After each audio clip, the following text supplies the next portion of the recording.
Another lockdown? 3 important lessons parents need to know. There have been a lot of changes that have affected our everyday lives as a result of the pandemic. The emotional turmoil experienced by kids can be quite challenging to navigate through. They may often be left with feelings of confusion over what makes sense and what doesn't. This may especially be the case when you feel like you're finally ready to get back into the world, and what do you know? Another lockdown seems imminent. In this video, we are going to look at how frequent lockdowns can be an area of concern, especially among teens trying to navigate their way through adulthood. Now, if you are an adult watching this video can be quite helpful as it is important to understand that kids need routine in adults that are in good shape mentally themselves. With that, let's get into our first concern. Number 1, difficulties with attention and concentration. This is an essential area because thinking about how a lot of people have reported generally struggling with concentration as the amount of information that is around us keeps increasing. Being in lockdown with more time and access to this information definitely didn't help the case. This is particularly popular among young adults. Due to the excessive amount of time spent indoors, mindlessly browsing through social media or watching their favorite sitcom, there is an immense feeling of lethargy, and not having the drive or motivation to get anything accomplished as it is quite difficult to keep yourself in check at all times. So, what can we do about this concern? Because some would argue that this is possibly the best way of coping. Well, for starters, let's break it down as it is important to understand the psychology behind mental associations and the importance of having separate spaces in your home for separate activities, whether it be for eating, watching movies, or completing assignments. Whilst not all of us have the benefit of setting up a separate room for each activity just yet, it is essential to consciously create a different space in your room for each activity and hold yourself accountable to maintain that. The reason we feel unproductive at home is because we have mentally associated our home or room as being a place for rest. On the other hand, let's take an example of Jason, who has easily adapted to schooling from home and finds it easier working on his assignments from the comfort of his bed. A study conducted by the Division of Sleep Medicine at Harvard shows us that keeping laptops, computers, or any other work material out of your room improves the mental association between your bedroom and sleep. In the case of Jason, this means he will find it quite difficult to fall asleep as his brain has associated his bed as being a place of work. This will lead to a significant drop in the quality of sleep Jason experiences, causing to further affect his productivity and concentration the next day. This does not mean that Jason is any less focused in comparison to his friends, but rather the environment and his choices have significantly affected his ability. You can then see how this could potentially change Jason's behavior over the long term. Number 2, feelings of depression, anxiety, or lack of energy.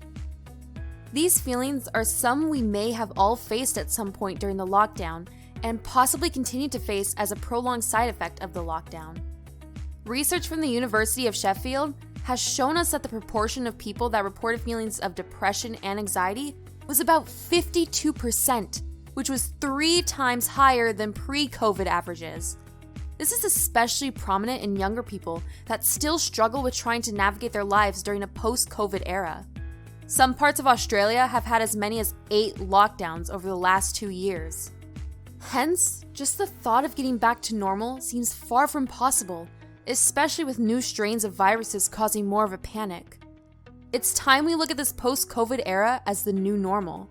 We've heard this phrase multiple times, but how much have we done to consciously change our day-to-day practices? Maybe some have already accepted the new reality of not being able to see family members and friends as often, and are making full use of interactions over social media or video calls as substitutes to an in-person interaction, which is absolutely great. But for those that still struggle with this idea, there are a few ways we can go about this. For starters, it is okay to be in a state of confusion. Understanding that it is confusing can then allow you to bring about new ways of thinking. Setting up family movie nights or daily or weekly calls with family members and friends can encourage you to share and discuss new ideas, or perhaps just a good venting session over how your dad may have walked in on you during an online presentation, causing internal embarrassment. but the idea of sharing can definitely help reduce stress and feelings of anxiety. Additionally, with more time to yourself, you can explore new interests that may develop into areas of passion. Taking the time to learn a new skill or topic along with a friend perhaps can allow you to then focus on something of value for yourself.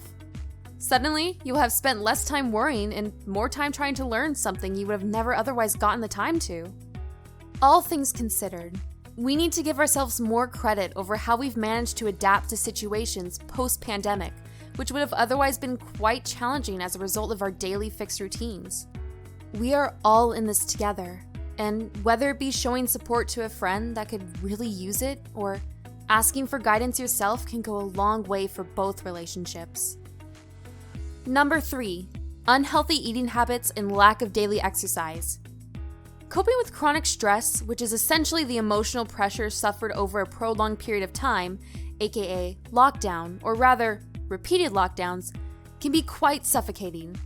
A study conducted by the University of Minnesota shows a certain eating behavioral changes formed as a result of the pandemic. In an attempt to cope with the stress, some teens have experienced either mindless eating and snacking, increased overall food consumption, general decrease in appetite, reemergence or marked increase in eating disorders. It is important to be educated over the lasting impacts that dietary certain choices can have over our mind and body. Avoiding certain processed foods and drinks in high sugar content is crucial, as this can suppress the immune system, something we definitely don't need during this time. Eating foods high in sources of essential vitamins are important to the diet and immune system. There is a lot to get into with regards to dietary essentials for teens, but that's perhaps for another video. In the meanwhile, we have added a link in the description to help get you started. When it comes to exercise, we all know how important daily workouts are for us, and especially in growing teens. But how much do we know about the positive mental effects associated with daily physical activity? To summarize this quickly, moderate physical activity for teens during the day, which is essentially 25 to 30 minutes of what could be either dancing, speed walking, or shooting hoops, is directly associated with an elevated self-esteem, improved concentration, improved sleep cycles, and a reduction in depressive symptoms. Before ending this video, we would like to encourage all adults to follow these practices in addition to others they may truly believe in. Kids watch and imitate certain behaviors in parents, including teens. As the saying goes, charity begins at home. Hopefully this video can serve as a starting point to help you navigate this post-COVID era. If you learned anything from this video, we encourage you to hit that like button and subscribe for more future content like this that can bring about positive value to you.